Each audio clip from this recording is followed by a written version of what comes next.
Que la gloire du Seigneur subsiste à jamais, qu'il se réjouisse de ses œuvres.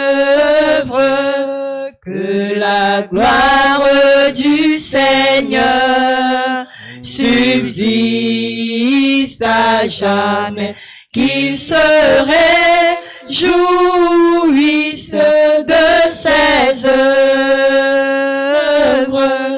Je chanterai le Seigneur tant que j'existerai. Je célébrerai son nom tant que je vivrai. Je chanterai le Seigneur tant que j'existerai. Je célébrerai son nom tant que je vivrai. Que la gloire du Seigneur subsiste à jamais, qu'il se réjouisse de ses œuvres. Que la gloire du Seigneur subsiste à jamais, qu'il se réjouisse de ses œuvres.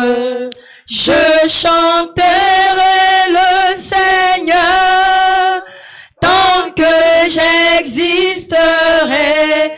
Je célébrerai son nom tant que je vivrai. Je chanterai le Seigneur tant que j'existerai. Je célébrerai son nom tant que je vivrai. Merci le Seigneur, ouvre la bouche. Commence à dire merci le Seigneur. Te bénissons, nous te rendons grâce. Merci Seigneur. Merci Seigneur. Toi qui nous as fait voir ta gloire, nous bénissons ton nom, nous glorifions ton nom, nous exaltons ton nom. Merci Seigneur. Que toute la gloire te revienne au nom puissant de Jésus. Amen. Acclame le Seigneur. Acclame le Seigneur.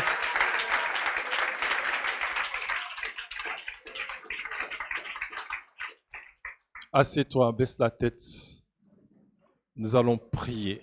Seigneur, je veux une rencontre avec ta parole ce soir. Je veux une rencontre avec ta parole ce soir. Donne-moi des oreilles qui entendent ta voix. Donne-moi un cœur pour comprendre ta parole et donne-moi la force de la mettre en pratique. Ouvre la bouche et prie. Ouvre la bouche et prie. Je veux une rencontre avec ta parole ce soir. Donne-moi des oreilles pour entendre ta voix.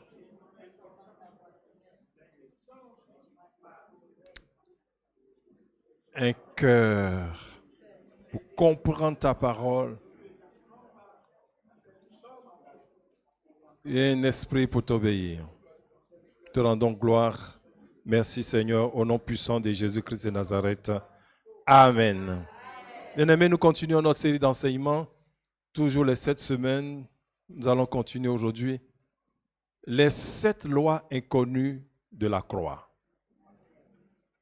Donc on a fini avec l'autorité spirituelle. L'année prochaine, on va continuer avec la puissance spirituelle. Mais chaque année, on termine notre semaine avec un message sur la croix. On a commencé la série sur les 7 lois inconnues de la croix. La première loi était « Dieu ne peut plus se fâcher contre toi ». On l'a déjà vu. Ensuite, la deuxième loi, « Le péché n'a plus de place dans ta vie ». Et la troisième loi, la loi de la liberté, tu es définitivement libre. Et aujourd'hui, nous voyons la 4e loi, Satan n'a plus de place dans ta vie. Laisse la tête, nous prions. Saint-Esprit, nous voulons la révélation de ta parole. Tu as à charge de nous conduire dans toute la vérité, rien que la vérité, car il est écrit, vous connaîtrez la vérité et la vérité vous affranchira. Tout ce qui est en Jésus, la connaissance, la sagesse, l'éclairage, la compréhension rapide des Écritures, que cela soit notre partage, Saint-Esprit, par toi. Et tu es capable de le faire. Que la lumière soit, et la lumière fut. C'est toi qui as fait paraître cette lumière. Ce soir, que la lumière vienne. Au nom de Jésus-Christ de Nazareth. Merci. Te rendons grâce au nom de Jésus. Amen.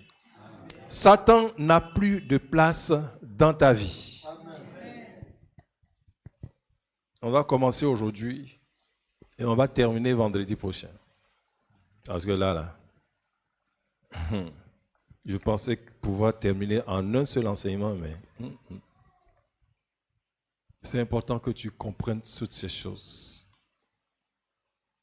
Alors, avant d'aller plus loin dans l'enseignement, il est important de comprendre et savoir qui est Satan et pourquoi aurait-il une place dans ta vie.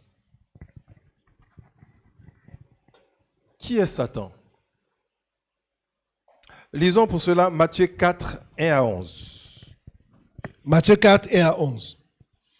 Alors Jésus fut emmené par l'Esprit dans le désert pour être tenté par le diable.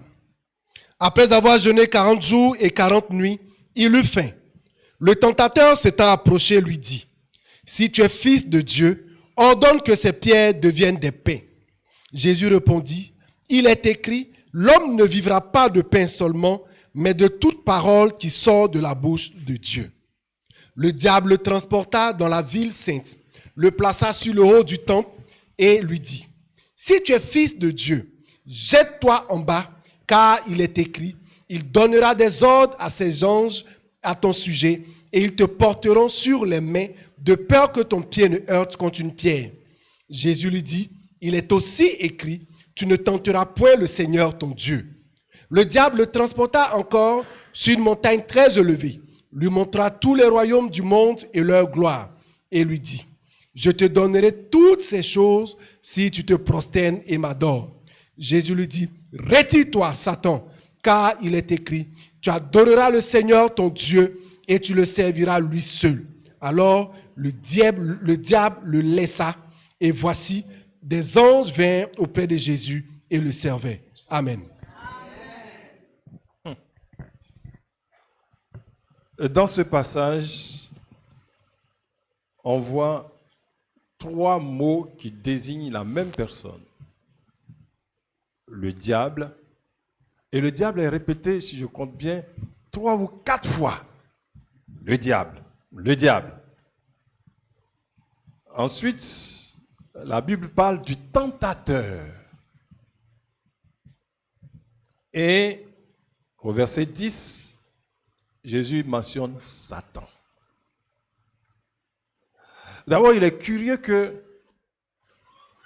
après son baptême, lorsqu'il reçoit le mandat du ciel, le Saint-Esprit l'amène quelque part afin qu'il le rencontre. Ça doit te faire réfléchir. Et si ce n'était pas un personnage important, Jésus n'aurait jamais fait ce déplacement. Il est important et il est important dans ta vie. Il est déterminant dans ta vie. C'est pour cela qu'on va essayer d'éclairer. Aujourd'hui, jusqu'à vendredi prochain, tu vas savoir qui est le diable et tu vas savoir quelle est ta relation avec lui. D'abord, le diable. Le mot grec qui dit diable, ça veut dire diabolos. Et ça n'a pas un autre sens que calomniateur. Calomniateur. Prompt à la calomnie. Quelqu'un qui accuse faussement. Et je peux t'assurer que beaucoup de vies ont été ruinées à cause de la calomnie. Ruinées.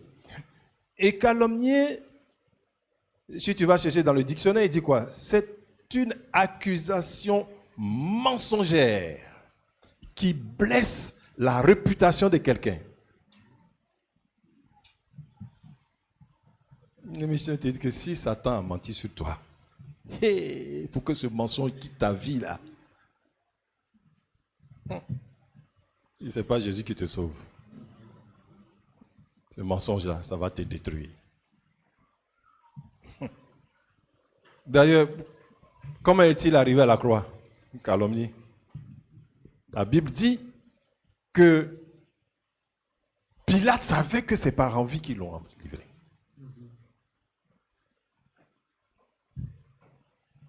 Donc, quelqu'un qui dit des choses sur toi, sur ton témoignage, sur comment on te voit. D'ailleurs, entre nous ici, quand quelqu'un t'amène au tribunal, même s'il ment, toi tu as chaud. Ben, il faut démontrer qu'il ment. Oh, ça c'est un esprit. Donc quand on dit diable là, c'est ça. Le tentateur, c'est celui qui tente. Il sollicite à pécher.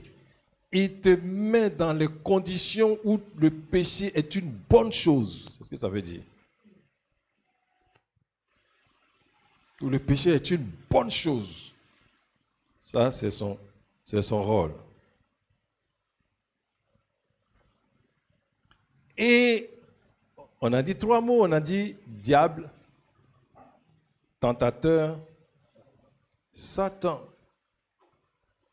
Et Satan aussi, ou Satanas du grec, qui veut dire l'adversaire. Et le mot Satan vient aussi d'un mot hébreu qui dit à peu près la même chose, Satan, c'est à peu près ça, qui prend le sens de ennemi, adversaire, accusateur, celui qui résiste.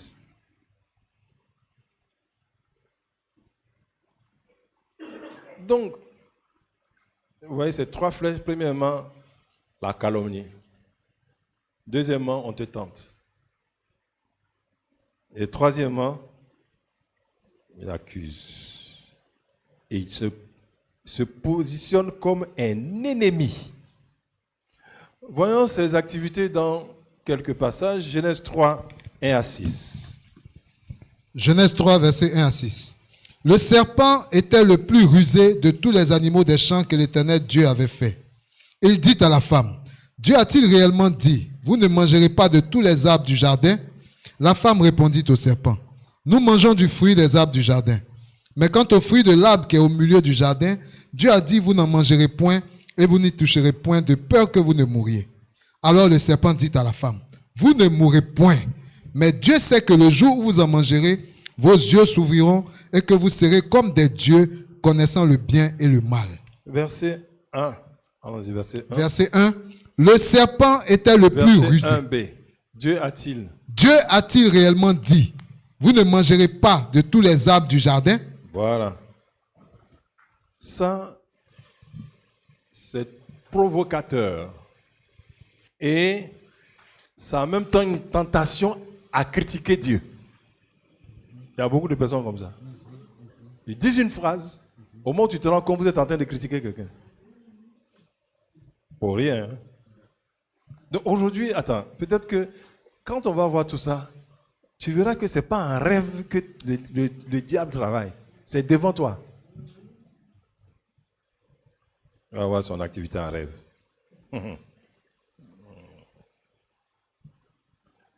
Allons-y, verset 4. Verset 4. Alors le serpent dit à la femme, vous ne mourrez point. Ça, c'est un mensonge. C'est un mensonge. Et il dit ça facilement. Vous ne mourrez point. Il ne peut même pas apporter la preuve de ce qu'il dit. Il s'est posé là, vous ne mourrez point. Donc s'il ment sur quelqu'un, c'est comme ça que tu vas prendre que ce qu'il dit là est vrai. Allons-y, verset 5. Verset 5. Mais Dieu sait que le jour où vous en mangerez, vos yeux s'ouvriront et que vous serez comme des dieux connaissant le bien et le mal. Ça, c'est une calomnie. La menti sur quelqu'un, c'est ça, c'est une calomnie. Dieu sait. C'est une calomnie.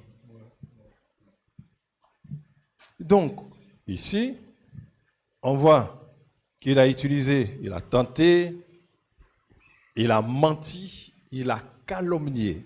Résultat, verset 6. La femme vit que l'arbre était bon à manger et agréable à la vue, et qu'il était précieux pour ouvrir l'intelligence. Elle prit de son fruit et en mangea. Elle en donna aussi à son mari qui était auprès d'elle, et il en mangea. Très bien. Donc, vous voyez, par la tentation, provoquer, critiquer. Ensuite, le mensonge et la calomnie, le diable a détruit le beau témoignage de Dieu qui était dans la vie de ces personnes. Dieu est bon, Dieu est ceci, Dieu est cela, c'est lui qui a fait le jardin. En peu de temps, ils ont commencé à douter de lui, à voir qu'il cache des choses, donc ils ne peuvent plus être avec lui. En peu de temps. Donc, et elle voit autre chose, elle voit les choses différemment. Ce que Dieu dit n'est pas fait, elle va le faire. Imagine, si c'est ton frère et qu'on l'a convaincu que tu es son ennemi. Quand il va te rencontrer, qu'est-ce qu'il va faire? S'il peut te tuer, il va te tuer. Ah, c'est clair. Et ils ont pris. Mais en faisant ça, ils soutiennent les allégations du diable contre Dieu. Quand il dit allégation, ça dit ce qu'ils ont dit de Dieu. Quand on dit allégation d'un produit, ça veut dire que ce produit-là soigne la grippe ou soigne le palu. C'est ça qu'on appelle allégation, c'est ça. Ce qu'on dit de la chose ou de la personne. Donc, les deux là ont soutenu ce que Satan a dit contre Dieu. Grave. Et ils vont tomber.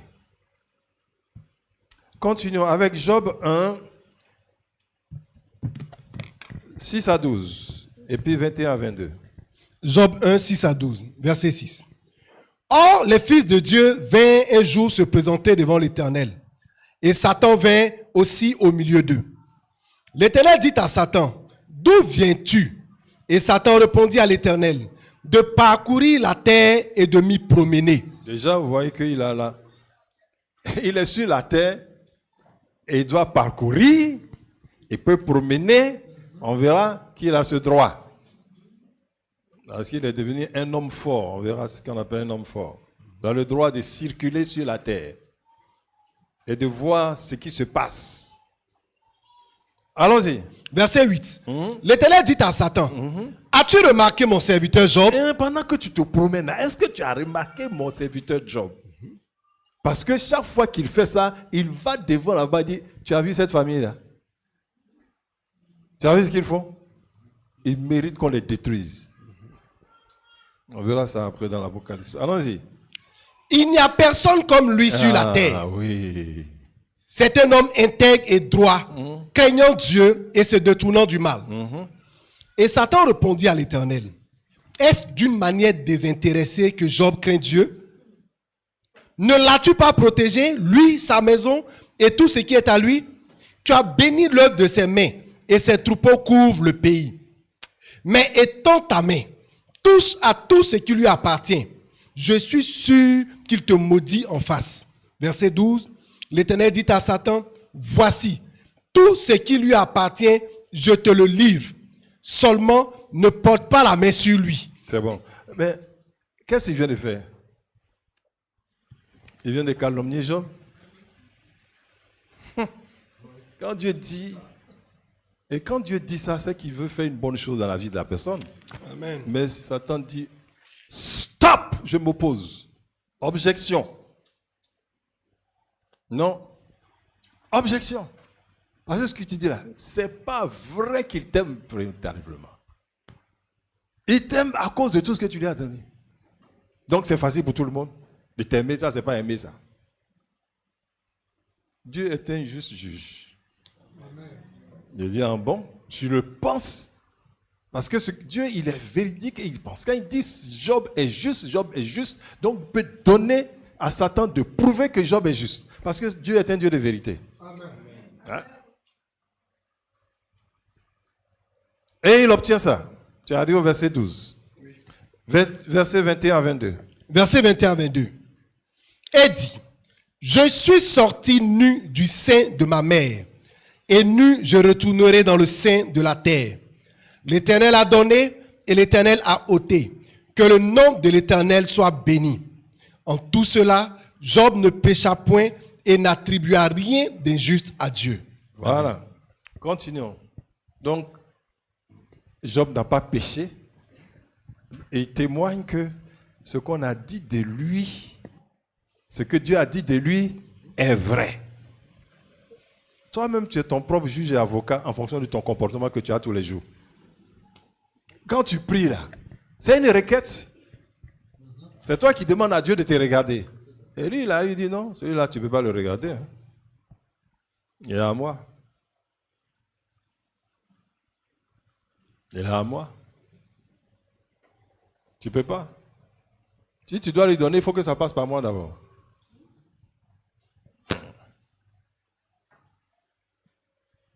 Vous voyez, il s'est montré là en tant qu'il calomnie et il s'opposait, un opposant, un adversaire, ça, un ennemi juré. Mais pourtant, tu vois, Job, par son comportement, il a renversé tout ce que Satan a dit sur lui. Amen. Donc, ce n'est pas ton comportement, on voit si le diable a raison. Ou bien tu lui appartiens vraiment. Allons-y. Job 2, 1 à 10. Job 2, 1 à 10. Or, les fils de Dieu vinrent un jour se présenter devant l'Éternel. Et Satan vint aussi au milieu d'eux se présenter devant l'Éternel. L'Éternel dit à Satan, d'où viens-tu? Et Satan répondit à l'Éternel, de parcourir la terre et de m'y promener. De parcourir, c'est mon rôle, c'est mon job. Allons-y. L'Éternel dit à Satan, as-tu remarqué mon serviteur Job? Il n'y a personne comme lui sur la terre. C'est un homme intègre et droit, craignant Dieu et se détournant du mal. Il demeure ferme dans son intégrité et tu m'excites à le perdre sans motif. Voilà, donc Dieu dit, tu as vu, j'avais raison. Voilà. Je connais mon gars, j'ai raison. Allons-y, son ennemi. Verset 4. Et Satan répondit à l'Éternel, peau pour peau. Tout ce que possède un homme, il le donne pour sa vie. Tu vois, voilà pourquoi les problèmes ne vont jamais s'arrêter dans ta vie. Hein. Ça ne va jamais s'arrêter. Tu penses que ça va s'arrêter comme ça. Allons-y. Mais étends ta main, touche à ses os et à sa chair, et je suis sûr qu'il te maudit en face. Voilà. Il a toujours quelque chose à dire contre toi. Parce que c'est un ennemi juré. Et il est réel. Il est réel. Ce n'est pas dans la tête ou dans la Bible que ça existe. Il est là. Il est là. Allons-y. Verset 6. L'Éternel dit à Satan, voici, je te le livre, seulement épargne sa vie. 2 fois, il a obtenu gain de cause. C'est tout. Parce qu'il a dit non. Et même si toi, tu ne fais rien, mais Satan sait que les autres hommes là, une fois qu'on touche à leur peau et qu'ils ont mal quelque part ici, ils sont en train d'accuser Dieu. Donc il dit c'est vrai pour tout le monde. Donc vous voyez, vous qui continuez de pécher, à faire des mauvaises choses là, Satan utilise pour attaquer les autres. Dis, touche à sa peau. S'il est malade là, oh là même Jésus, il va te maudire. Et Dieu dit, va encore. À la suite, vous allez voir que Job va rester intègre. Donc, vous voyez aussi, Quand il dit Job ne t'aime pas vraiment, il t'adore, mais c'est pas sûr. Bon, il ne dit pas à Dieu. Il ne fait rien pour arranger entre Job et Dieu. Tu dis que c'est pas bon là. Qu'est-ce que tu peux faire pour que entre moi et Job, ça soit au beau fixe? Ça, c'est pas son travail. Il ne va jamais faire que ça s'arrange entre toi et Dieu. Il va toujours faire que ça va mal entre toi et Dieu. Et souvent même, il va prendre ton pasteur, ton prêtre, pour dire qu'il est contre toi. Si toi-même tu n'es pas intelligent, tu vas dire oui. Et s'il était contre toi, là, vous ne serez pas ensemble. Ta maman est contre toi. Ton papa est contre toi. Il n'aime pas ton affaire. Tout ça, c'est son travail. Tu n'as pas besoin de rêver pour voir si le diable est là dans ta vie. Quand tu vois cela, tu sais que c'est lui. Quand tu l'écoutes aussi, tu sais que vous dormez ensemble. Tu n'as pas besoin de rêver pour le voir. Je vais terminer. Mon travail, ce n'est pas d'enseigner sur Satan, mais c'est des choses que vous devez savoir. On a déjà parlé de ça dans d'autres enseignements, donc on ne va pas revenir dessus. D'où vient-il? Ézéchiel 28, 12 à 17. Ézéchiel 28, 12 à 17. Fils de l'homme, prononce une complainte sur le roi de Tyr. Tu lui diras, ainsi parle le Seigneur l'Éternel. Tu mettais le sceau à la perfection. Tu étais plein de sagesse, parfait en beauté. Tu étais en Éden, le jardin de Dieu. Tu étais couvert de toute espèce de pierres précieuses, de sardoine, de topaz, de diamant, de chrysolite, d'onyx, de jaspe, de saphir, d'escarboucle, d'émeraude et d'or. Tes tambourins et tes flûtes étaient à ton service, préparés pour le jour où tu fus créé. Tu étais un chérubin protecteur, aux ailes déployées. Je t'avais placé et tu étais sur la sainte montagne de Dieu. Tu marchais au milieu des pierres étincelantes. Tu as été intègre dans tes voies depuis le jour où tu fus créé jusqu'à celui où l'iniquité a été trouvée chez toi. Par la grandeur de ton commerce, tu as été rempli de violence et tu as péché. Je te précipite de la montagne de Dieu et je te fais disparaître, chérubin protecteur, du milieu des pierres étincelantes. Verset 17. Ton cœur s'est élevé à cause de ta beauté. Tu as corrompu ta sagesse par ton éclat. Je te jette par terre. Je te livre en spectacle au roi. C'est bon. Amen. Isaïe 14, 12 à 15. Isaïe 14, 12 à 15. Te voilà tombé du ciel, as brillant, fils de l'aurore. Tu es abattu à terre, toi le vainqueur des nations. Tu disais en ton cœur, je monterai au ciel. Je lèverai mon trône au-dessus des étoiles de Dieu. Tu vois, je lèverai mon trône au-dessus des étoiles de Dieu. Ce n'est pas toi qui vas dire ça. Allons-y. Je m'assierai sur la montagne de l'assemblée, à l'extrémité du septentrion. Je monterai sur le sommet des nus. Je serai semblable au Très-Haut. Je serai semblable au Très-Haut. Oui. Verset 15. Mais tu as été précipité dans le séjour des morts. C'est bon. Amen. Donc, ce passage nous montre que Satan était un ange puissant, qui était au service de la gloire de Dieu. Proche de Dieu. Et quand tu es proche d'un grand roi, tu es couvert de gloire. Il avait tout. Mais voyant Dieu, il a convoité le trône de Dieu, voulant être comme Dieu, avoir l'adoration. Vous avez vu dans Matthieu 4, il cherche encore à se faire adorer. Et il a été à l'origine d'une grande rébellion dans le ciel. Et s'il a attaqué le trône de Dieu, c'est qu'il pensait pouvoir avoir le dessus. Mais Dieu est infini. Donc, quand il a attaqué, il a vu des choses qu'il n'avait jamais vues. Et il est tombé en même temps. Ça n'a pas duré. Jude 5, 6. Jude 5 à 6. Je veux vous rappeler, à vous qui savez fort bien toutes ces choses, que le Seigneur, après avoir sauvé le peuple et l'avoir tiré du pays d'Égypte, fit ensuite périr les incrédules qu'il a réservés pour le jugement du grand jour, enchaînés éternellement par les ténèbres. Les anges qui n'ont pas gardé leur dignité, mais qui ont abandonné leur propre demeure. Donc, des anges qui n'ont pas gardé leur dignité, la place et la position que Dieu leur a donnée.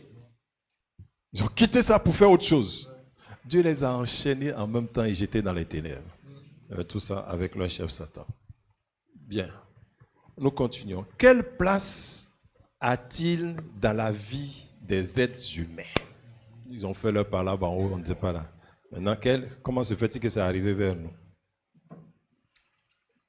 Et là, nous allons aborder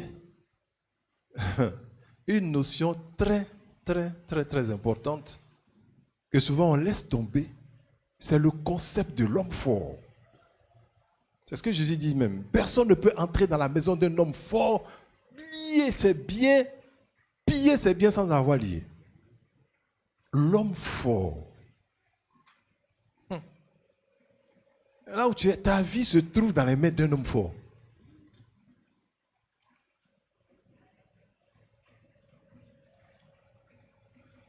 Donc, pour manifester sa gloire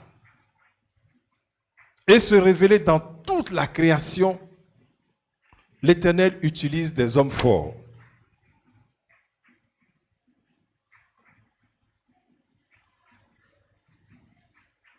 Et c'est par lui qu'il va agir. On peut citer parmi les anges l'ange Gabriel, dans Luc 1, 11 à 20.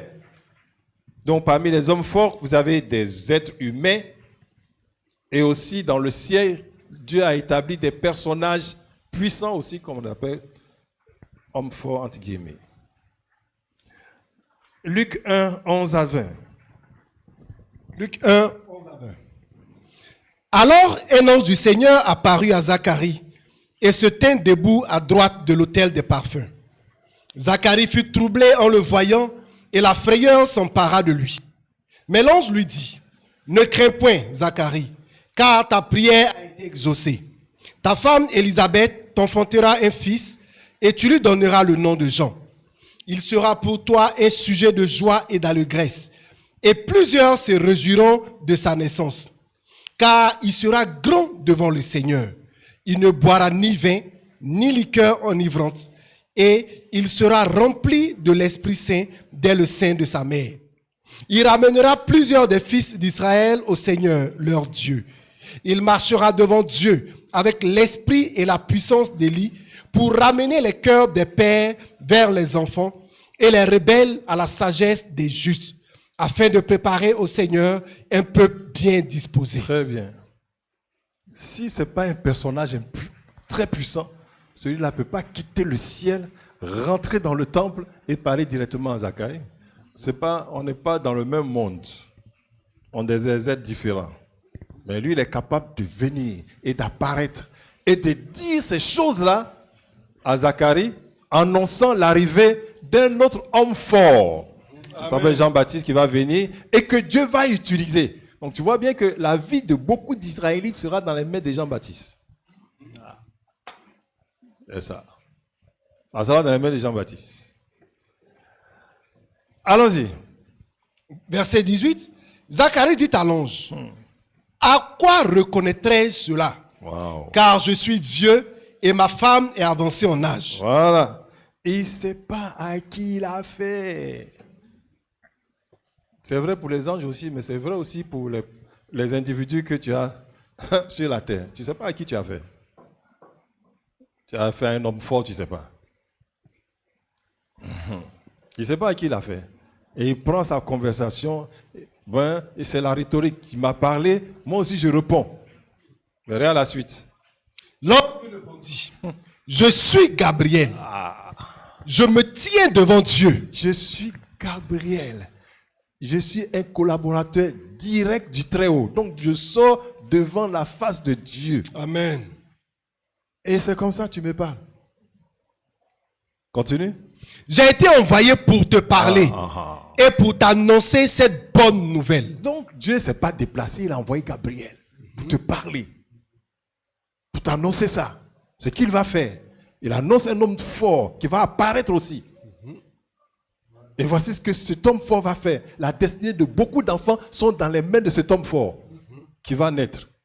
Et toi, c'est ce que tu oses dire. Allons-y. Verset 20. Et voici, tu seras muet Ouais. et tu ne pourras parler jusqu'au jour où ces choses arriveront. Parce que tu n'as pas cru à mes paroles qui s'accompliront en leur temps. Amen. Voilà. Il a pris un décret tout de suite. Ah, vous allez voir. Ceux-là, il n'attaque pas. Il a pris un décret tout de suite. Il dit, tu seras muet. Fini. Et il a signé le décret. Et Zacharie est devenu muet. Allons-y aussi dans Daniel 10, verset 21. Daniel 10, verset 21. Mais je veux te faire connaître ce qui est écrit dans le livre de la vérité. Personne ne m'aide contre cela, excepté Michael, votre chef. Amen. Voilà. Voilà un autre ange aussi puissant. Aussi comme un homme fort. Un personnage puissant. Le destin de tous les enfants de Dieu sont dans ses mains. Il peut prendre des lois. On va voir tout ça. Ce que ça veut dire un homme fort. Allons-y. Apocalypse 12, 7. Apocalypse 12, 7. Et il eut guerre dans le ciel. Michel et ses anges combattirent contre le dragon. Et le dragon et ses anges combattirent. Tu as vu? Michel, toujours. L'archange Michel. Ensuite, Jude 9. Jude 9. Or, l'archange Michel, lorsqu'il contestait avec le diable et lui disputait le corps de Moïse, n'osa pas porter contre lui un jugement injurieux, mais il dit que le Seigneur te réprime. Voilà, on le voit encore ici. Continuons avec d'autres anges. Psaume 103, verset 20. Psaume 103, verset 20. Bénissez l'Éternel, vous ses anges, qui êtes puissants en force et qui exécutez ses ordres. Ils sont puissants en force pour exécuter ses ordres. Donc ceux-là, ils peuvent prendre des décrets, ils peuvent prendre des arrêtés, ils peuvent prendre des lois, ils peuvent prendre des choses qui vont dire et ça va s'accomplir dans ta vie. Apocalypse 10, verset 1 et 18, 21. Rapidement. Apocalypse 10, verset 1. Je vis un autre ange puissant qui descendait du ciel, enveloppé d'une nuée. Au-dessus de sa tête était l'arc-en-ciel, et son visage était comme le soleil, et ses pieds comme des colonnes de feu. Amen. Apocalypse 18, 21. Alors un ange puissant prit une pierre semblable à une grande meule, et il la jeta dans la mer en disant, ainsi sera précipitée avec violence Babylone, la grande ville, et elle ne sera plus trouvée. Amen. Voilà. De la même manière que Dieu utilise des anges puissants, il utilise aussi sur la terre des hommes puissants, des hommes forts, que toi tu ne connais pas, que lui seul connaît. Bien, maintenant que vous savez ça, nous allons voir les premiers hommes forts sur la terre en lisant Genèse 1, versets 26 à 28. Genèse 1, 26 à 28. C'est important que tu comprennes tout ça, pour ne pas que tu t'élèves pour dire, je vais combattre le diable. Allons-y. Puis Dieu dit, faisons l'homme à notre image, selon notre ressemblance, et qu'il domine sur les poissons de la mer, sur les oiseaux du ciel, sur le bétail, sur toute la terre et sur tous les reptiles qui rampent sur la terre. Dieu créa l'homme à son image, il le créa à l'image de Dieu, il créa l'homme et la femme. Dieu les bénit et Dieu leur dit, soyez féconds, multipliez, remplissez la terre et l'assujettissez, et dominez sur les poissons de la mer, sur les oiseaux du ciel et sur tout animal qui se meut sur la terre. Amen. Très bien. Donc, le premier homme fort sur la terre, c'est Adam. Adam était une domination car Dieu a mis toute la création à ses pieds, comme on peut voir dans Psaume 8, versets 5 à 8.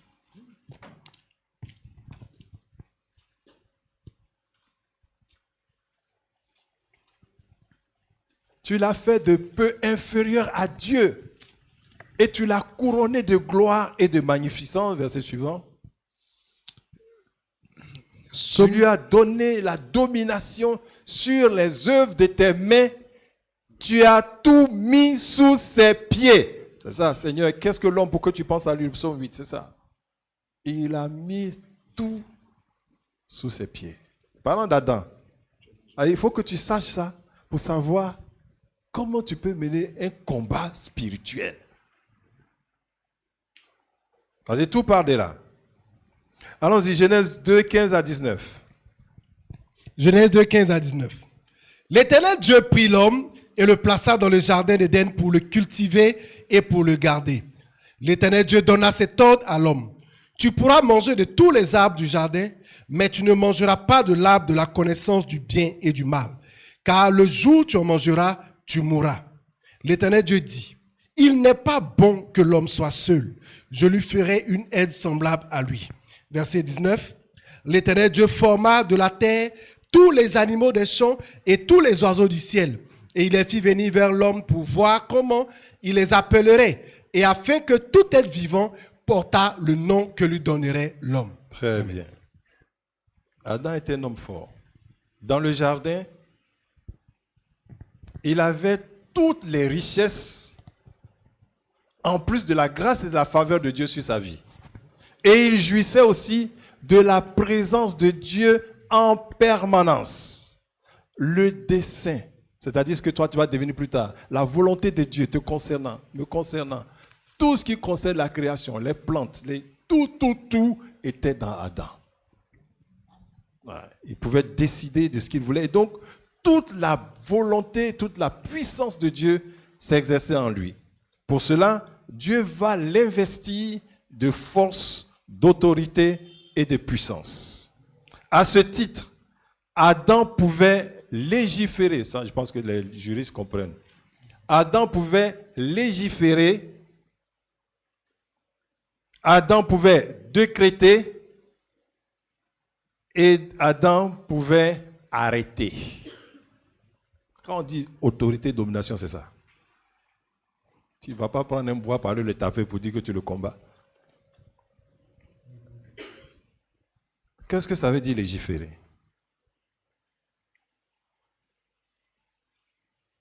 Légiférer, c'est édicter des lois.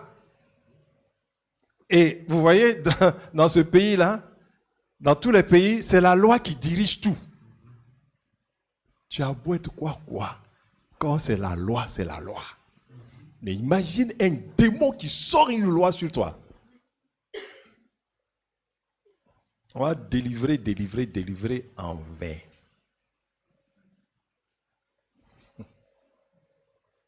Donc Adam avait le droit de dicter des lois. Il pouvait se référer aussi à la loi pour juger et prendre des décisions. Adam pouvait décréter. Décréter, c'est ordonner, régler, décider de manière souveraine. Un décret, c'est une décision qui émane d'une autorité supérieure. Et un arrêté, c'est une autorité administrative qui est en bas.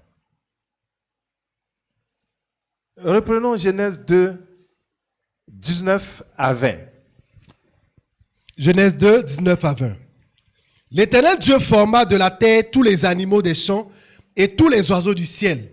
Et il les fit venir vers l'homme pour voir comment il les appellerait, et afin que tout être vivant portât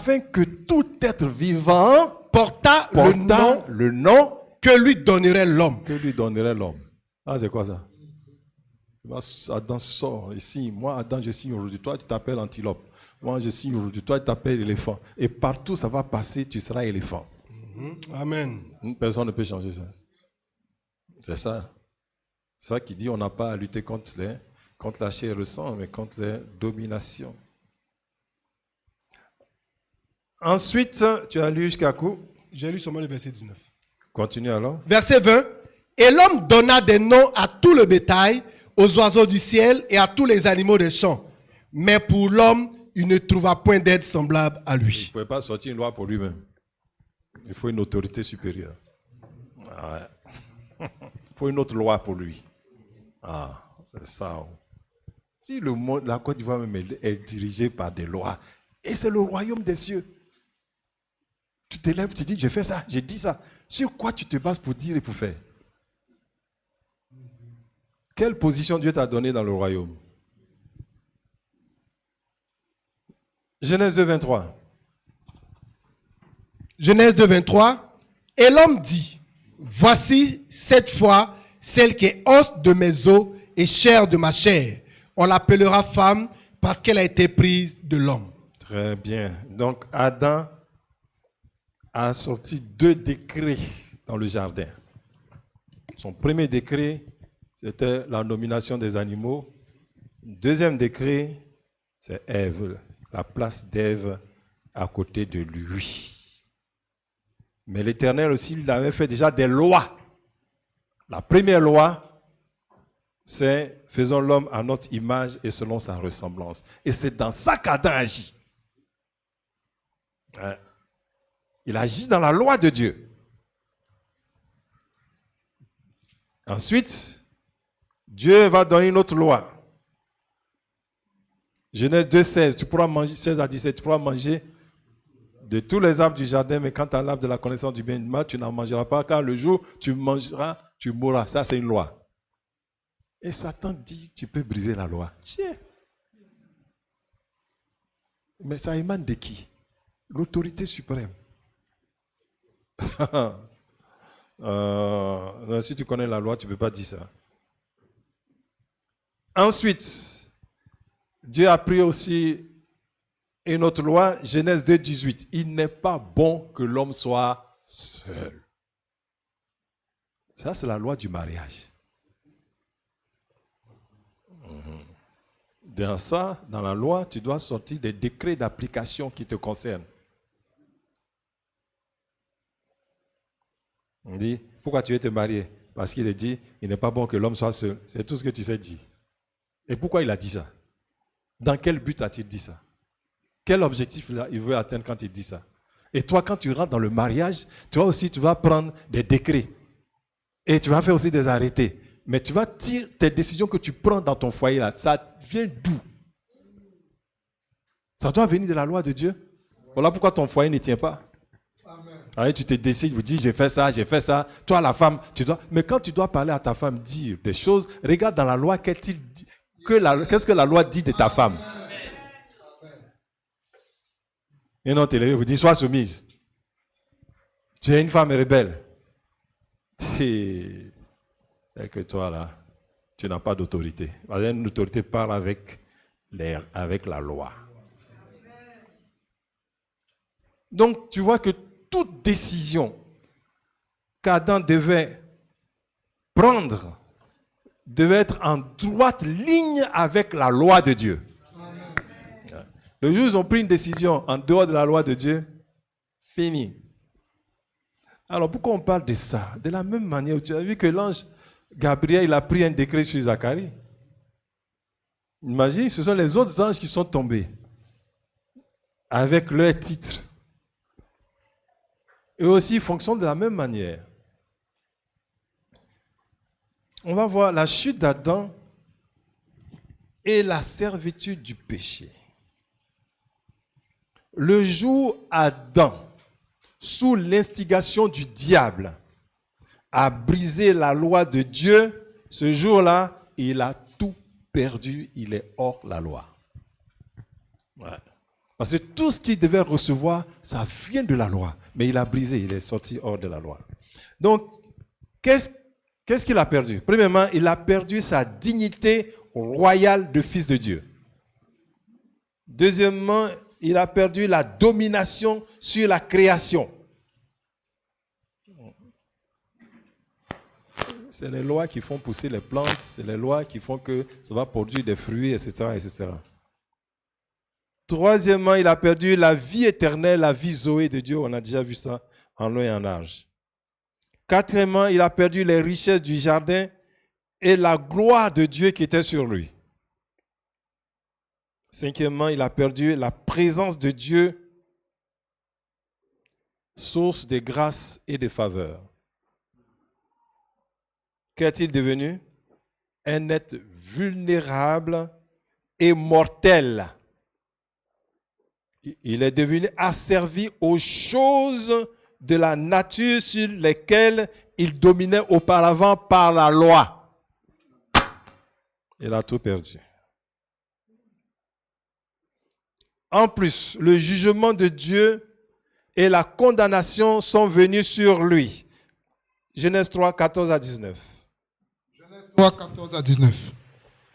L'Éternel Dieu dit au serpent, « Puisque tu as fait cela, tu seras maudit entre tout le bétail et entre tous les animaux des champs.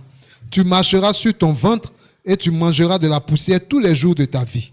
Je mettrai inimitié entre toi et la femme, entre ta postérité et sa postérité.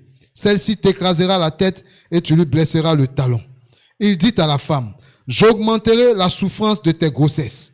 Tu enfanteras avec douleur et tes désirs se porteront vers ton mari, mais il dominera sur toi. » Il dit à l'homme, « Puisque tu as écouté la voix de ta femme et que tu as mangé de l'arbre au sujet duquel je t'avais donné cet ordre, tu n'en mangeras point, le sol sera maudit à cause de toi. C'est à force de peine que tu en tireras ta nourriture tous les jours de ta vie. Il te produira des épines et des ronces et tu mangeras de l'herbe des champs. » Verset 19. « C'est à la sueur de ton visage que tu mangeras du pain jusqu'à ce que tu retournes dans la terre d'où tu as été pris, car tu es poussière et tu retourneras dans la poussière. » Amen. Très bien. C'est un jugement. Donc ça, c'est des décrets qui vont sortir sur Adam et qui sont sortis. Le premier décret qui est sorti, le verset 15. Verset 15. « Je mettrai inimitié entre toi et la femme. » Dieu décide, il décrète inimitié entre la femme et l'ennemi. Allons-y. « Entre ta postérité et sa postérité. » Voilà. Celle-ci t'écrasera la tête et tu lui blesseras le talon. C'est sorti. Donc, inimitié, ça veut dire quoi? L'inimitié, c'est un sentiment de haine. C'est un sentiment d'hostilité envers quelqu'un. Haine. L'inimitié, c'est l'aversion qu'on a pour quelqu'un et qui généralement dure. C'est pas aujourd'hui, tu dis, hein, Satan, je te découvre. Satan, j'aime pas ton affaire, je te découvre, c'est fini. Jamais. Ça est encore là. Parce que c'est la loi de Dieu. Ça est encore là.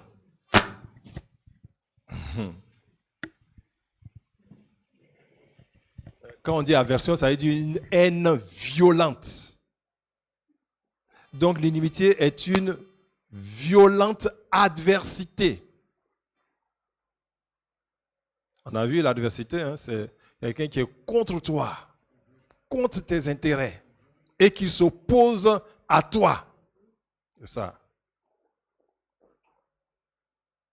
Donc l'hostilité est un état de guerre.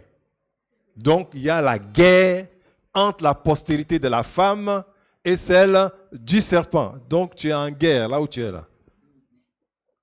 Même si tu ne sais pas. Alors, il y a haine entre les deux, mais Satan, lui, il te hait violemment. Mais toi, tu n'as pas de haine pour Satan. Tu n'as pas de haine pour Satan. Tu es indifférent. La haine pour Satan, c'est haïr ses œuvres. Ah, si tu aimes ses œuvres, tu aimes les choses du diable, c'est que tu ne l'aimes pas. Contraire, tu aimes son affaire. Tu aimes faire le péché, tu aimes faire le mal, tu aimes le diable. Or, lui, il te déteste à mort. Il ne peut jamais t'aimer. Parce que la loi est donnée.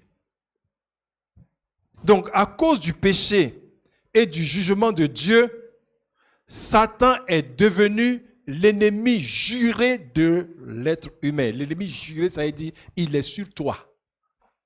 Même si tu le piétines, il est là. Il ne va jamais te quitter. Il est contre toi et il est là. L'ennemi juré. C'est-à-dire, c'est toi qui passes ou c'est lui.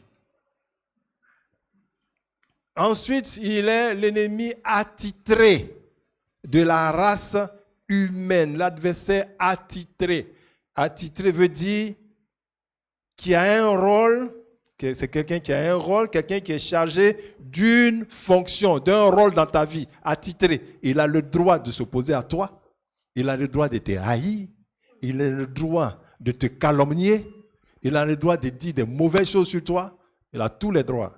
De te tuer s'il a la possibilité. Voilà. Mais quant à toi, tu as le droit, tu as le même droit. Mais que fais-tu? Donc, je répète, il est notre adversaire. L'adversaire, c'est celui qui est opposé, qui lutte contre quelqu'un. Donc, c'est une lutte, une compétition, ton adversaire, l'adversaire, le diable. L'adversité, c'est une situation malheureuse.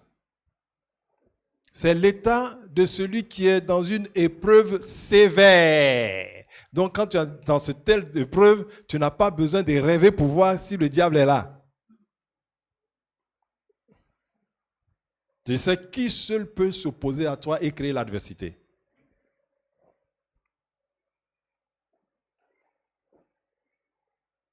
Donc, le diable est encore appelé adversaire. 1 Pierre 5, 8, 9. 1 Pierre 5, 8, 9, il est dit, soyez sobres, veillez, votre adversaire, le diable, rôde, comme un lion rugissant, cherchant qui il dévorera. Voilà. Résistez-lui avec une foi ferme, sachant que les mêmes souffrances sont imposées à vos frères dans le monde. Amen. Très bien. Et prends Exode 23, 22, je vais voir. Je ne sais pas pourquoi j'ai mis cette référence. Exode 23, 22. Mais si tu écoutes sa voix, et si tu fais tout ce que je te dirai, je serai l'ennemi de tes ennemis et l'adversaire de tes adversaires. Voilà. Ça veut dire que ce genre d'adversaire-là, si ce n'est pas Dieu, tu ne peux pas. C'est ce que ça veut dire. Hein, il est l'adversaire. Et il dit, reprends le verset de 1 Pierre 5, 8 là. Donc c'est un adversaire coriace. 1 Pierre 5, 8. Soyez sobres. Soyez sobres. Veillez. Veillez. Et qu'ils aiment parler beaucoup, manger beaucoup, faire n'importe quoi, beaucoup. Tout ça. Tu es dans tous les funérailles. Tout ça aussi, tu n'es pas sobre. Toi, tu es partout. Tu vas le rencontrer. Sobre. Ça veut dire modeste. Continue. Votre adversaire, le diable. Ton adversaire. Ton adversaire, le diable. Dis ton adversaire, le diable. N'a pas dit ton frère, ta maman ou quelqu'un. Ton adversaire, le diable. Si il y a un problème entre toi et ta maman, personne, on te rejette partout. Tout le monde est contre toi.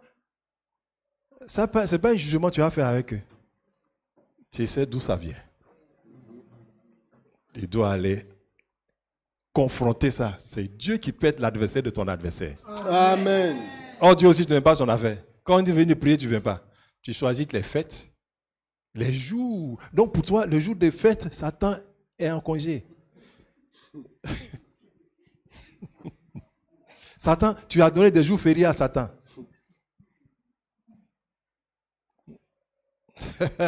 Oh, gloire à Dieu. Continue. Votre adversaire, le diable, rôde comme un lion rugissant. Il rôde comme un lion. Allons-y. Cherchant qui il dévorera. Ah oui. C'est même pas s'opposer même. Il va détruire. Allons-y. Résistez-lui avec une foi ferme. Comment ta foi peut être ferme quand tu n'écoutes pas les enseignements, tu ne médites pas la parole de Dieu, tu n'es pas dans la prière? Comment ta foi peut être ferme? Attention, ce n'est pas foi seulement. Tu as foi, hein? Mais cette foi-là, si elle n'est pas ferme, elle ne peut pas. Satan va traverser ta foi. Foi ferme. Allons-y. Sachant que les mêmes souffrances sont imposées à vos frères dans le monde. C'est bon. Donc, quand on dit adversaire, le mot hébreu qui est traduit par adversaire, là, c'est ton rival. Ça, les femmes, elles peuvent connaître mieux que ça. C'est faire la rivalité. L'adversaire, c'est quelqu'un qui opprime. La rivale ne va jamais aimer le plat de sa rivale.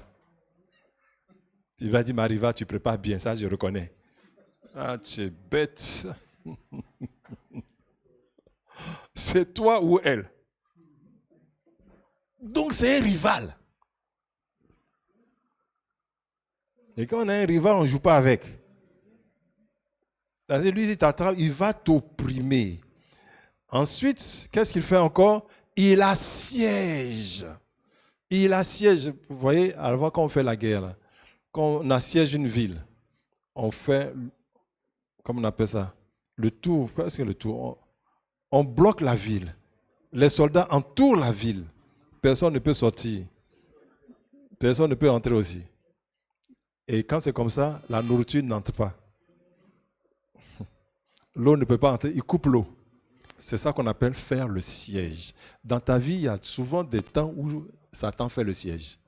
Tu n'as pas l'argent, tu n'as pas de secours. Tout ce que tu appelles, ils n'entendent pas. Il a fait le siège. Puis au moment où tout t'énerve, Satan a fait le siège sur toi. On ne peut pas te critiquer. Donc, tu es énervé, tu es en colère. Siège. Ouais. Il a fait le siège et tu es opprimé. Mais tu ne sais pas. Tu penses que c'est ceux qui... Quand on parle net, c'est dans un couple, l'autre doit dire, toi tu prends tout en mal. Quand on dit ça net, tu es fâché. Tant. Aïe, et toi-même, tu ne prends pas tout en mal. Il y a un siège. Il y a un siège qui est là. Il y a un siège. Satan a fait le siège. Alors, donc, le rôle que l'ennemi joue contre la race humaine, c'est de créer l'adversité. En fait, de créer des problèmes. Créer des problèmes, susciter des choses contre toi. S'opposer. Et il a le droit de s'opposer à toi dans tous les aspects de ta vie. Puis entrer.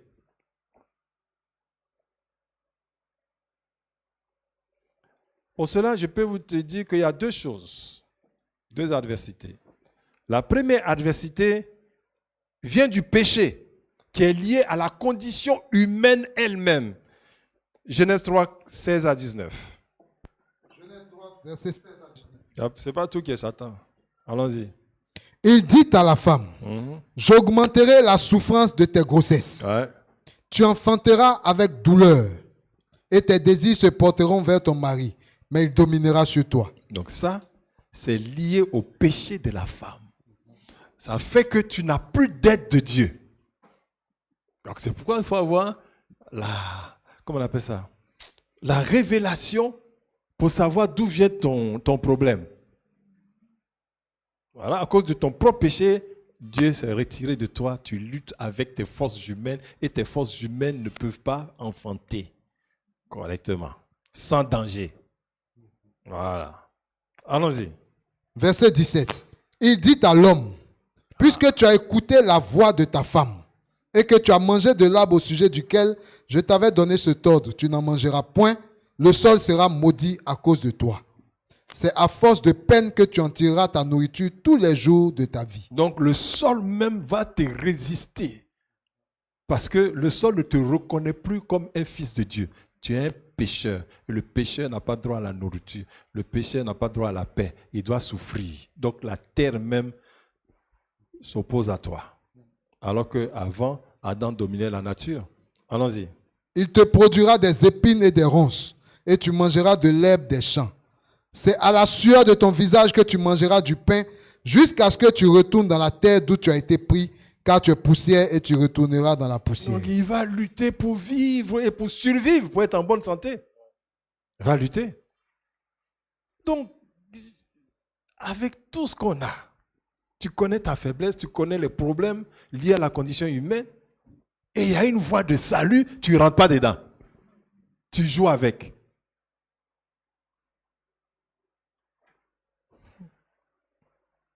Si on dit, bon, après les 7 semaines, on continue la prière, on continue le jeûne. Tu vas voir, ils vont faire marche arrière. Et pas qu'elle finit, non. C'est quoi jeûne encore? Reste là. Gloire à Dieu. Amen. Entre dedans, dans la plateforme que le Seigneur a créée. C'est là que se trouve la sécurité. Mais Satan aussi a sa part. Allons-y. Genèse 3,15. Genèse 3,15. Je mettrai inimitié entre toi et la femme, entre ta postérité et sa postérité. Celle-ci t'écrasera la tête et tu lui blesseras le talon. Pardon, 14. Donc, l'adversité Donc, ce que tu viens de lire là, ça c'est l'adversité. La première adversité de l'homme, c'est lié à la condition humaine. La seconde adversité, c'est lié à l'attaque satanique. Donc, il y a deux choses. Toi-même, ta faiblesse humaine et puis Satan qui te combat.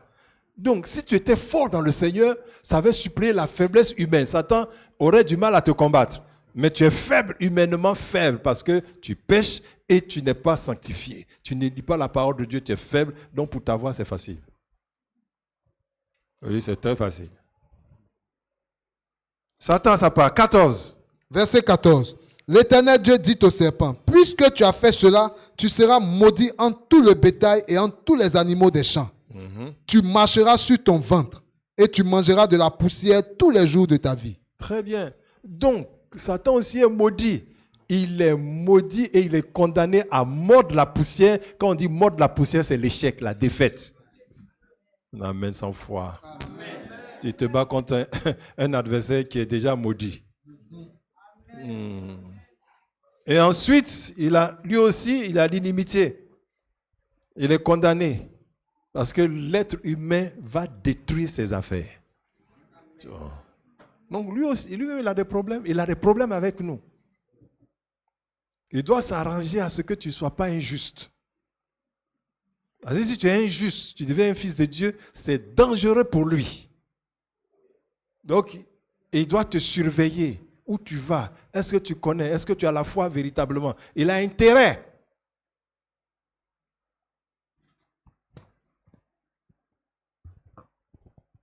Alors, dans ces conditions, quel est l'avantage du diable sur nous?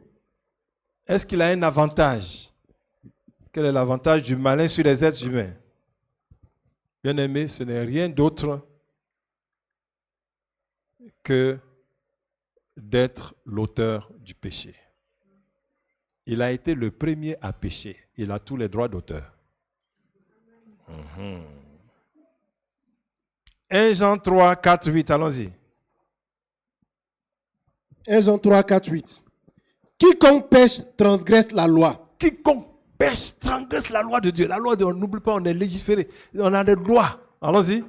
Et le péché est la transgression de la loi. C'est ça. Or, vous le savez, Jésus a paru pour ôter les péchés. Et il n'y a point en lui de péché. Quiconque demeure en lui ne pêche point. Quiconque pêche ne l'a pas vu et ne l'a pas connu. Petits enfants, que personne ne vous séduise.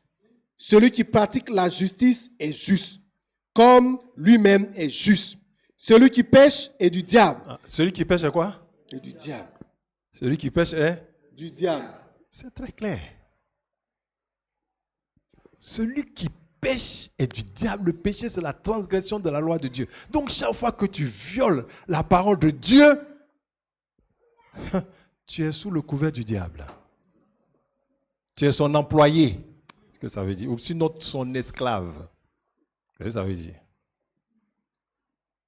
Quiconque pêche est du diable, car, allons-y. Car le diable pêche dès le commencement. Il a été le premier à pécher, il a été le premier à pécher, il pêche dès le commencement. Jean 8, 34 et versets 43 à 47. Jean 8, verset 34.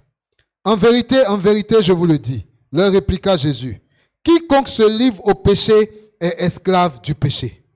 Verset 43. Pourquoi ne comprenez-vous pas mon langage? Parce que vous ne pouvez écouter ma parole. Vous avez pour père le diable et vous voulez accomplir les désirs de votre père. Il a été meurtrier dès le commencement et il ne se tient pas dans la vérité parce qu'il n'y a pas de vérité en lui. Lorsqu'il profère le mensonge, il parle de son propre fond, car il est menteur et le père du mensonge. Très bien. Donc, tous ceux qui mentent là sont les fils du diable. Regarde combien tu as menti dans la journée. Mentir là, ce n'est pas seulement la parole. Hein. Tu mens par les actes. Tu fais croire que tu es clair alors que tu es noir. Ça, c'est quoi? Hein? Si je dis les autres, ils vont me regarder. Tu fais croire que tu as des cheveux longs alors que tu as des cheveux courts. Tu fais croire que tu as 1,60 m Ou bien 1m50. Alors que tu as 1m55. Bon, entre parenthèses, j'ai mis ça de côté. Ou bien ça ne fait pas partie de ça aussi. Oh. Je demande. Toi, si tu as les cheveux blancs, tu as les cheveux noirs. Un jour, là, on voit tous tes cheveux sont noirs. Puis le lendemain, on voit les cheveux sont blancs.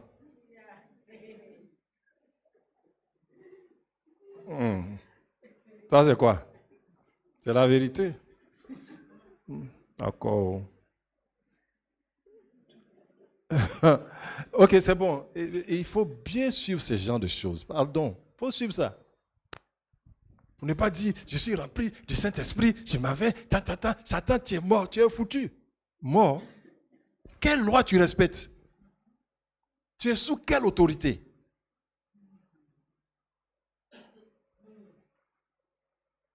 La vie de péché donne la suprématie au diable sur les êtres humains.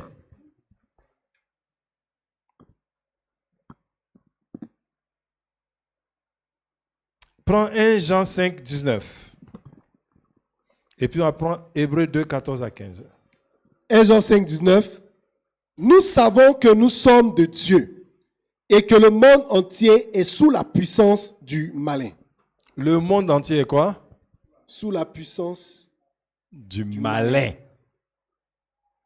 Sous la puissance du malin. Ça veut dire sous la domination du malin. Donc, là où les gens pêchent beaucoup dans le pays, ils invitent beaucoup de démons dans le pays. Alors voilà pourquoi ceux qui sont les enfants de Dieu doivent se mettre à la brèche pour prier, pour invoquer la sanctification par le sang de Jésus. Donc quand tu viens à l'église, c'est ça les problèmes de la Côte d'Ivoire. Vous venez à l'église pas pour prier pour tous les hommes, mais vous priez pour vos propres problèmes, pour ta maison, pour ton salaire. Pourquoi encore? Pour ton village. Pourquoi encore? Pour tes besoins personnels. Et qui va prier pour la nation? Comment la volonté de Dieu va se faire dans cette nation? Si ceux qui doivent prier ne prient pas pour ça. Hébreux 2, 14 à 15. Hébreux 2, 14 à 15. Ainsi donc, puisque les enfants participent au sang et à la chair, il y a également participé lui-même, afin que par la mort, il anéantisse celui qui a la puissance de la mort, c'est-à-dire le diable, et qu'il délivra tous ceux qui, par la crainte de la mort, étaient toute leur vie retenus dans la servitude. Je reprends ça encore. Verset 14. Ainsi donc, puisque les enfants participent au sang et à la chair, il y a également participé lui-même, afin que par la mort, il anéantisse celui qui a la puissance de la mort, c'est-à-dire le diable. Donc le diable a la puissance de la mort. Il a la puissance de la mort. D'accord. Je vais expliquer rapidement. Emmanuel, viens ici.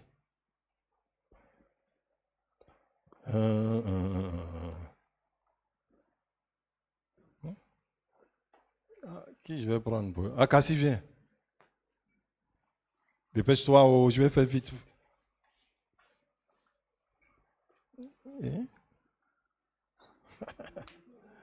Jean-Marie, viens. Mets-toi de l'autre côté là. Donne-moi une Bible. Oh. Quand tu lis, si tu prends ta Bible là. Voilà. Pourquoi tu es parti loin là-bas? Viens devant. Stop. Vous voyez, il y a comme deux hommes forts. Dans qui? Voilà. C'était pas comme ça auparavant. Recule. Attrape ça. C'est la vie de Dieu. Donne-lui. Voilà. Et la vie de Dieu. Quand il a la vie de Dieu, celui-là, il ne peut pas s'approcher de lui. D'accord? C'est ça. Lui, il est Adam. Ça, c'est le fils d'Adam. Mais Adam ne lui a pas donné la vie dans le jardin. Qu'est-ce qu'il a fait? Adam a péché. Donc, la mort est rentrée dans Adam. Je reprends. Il avait la vie. Donnez-moi une autre Bible.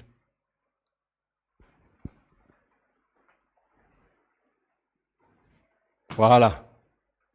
Ça, c'est Adam. Il a toute la vie des gens en lui. Donc, son premier fils vient, donne-lui la vie, une Bible. Voilà. Il a la vie. Donc, reste là. Si celui-là a un problème, abaisse-toi. A un problème. Comme Adam, c'est lui qui lui a donné la vie, il est celui qui peut venir à son secours. Quand il parle, lève-toi. Il se lève. Bon, viens. Donne-moi ça, reste là. Celui-là, il n'a pas écouté Dieu. Et la mort est venue en lui. Le premier homme qui met au monde, qu'est-ce qu'il lui a donné? La mort. Mets-toi à genoux. Celui-là, il ne peut plus parler de lui. Parce que, donne-moi autre chose. Oh. Donne-moi ton sac là. Ton sac est venu, hein, mais il y a la mort dedans. Voilà.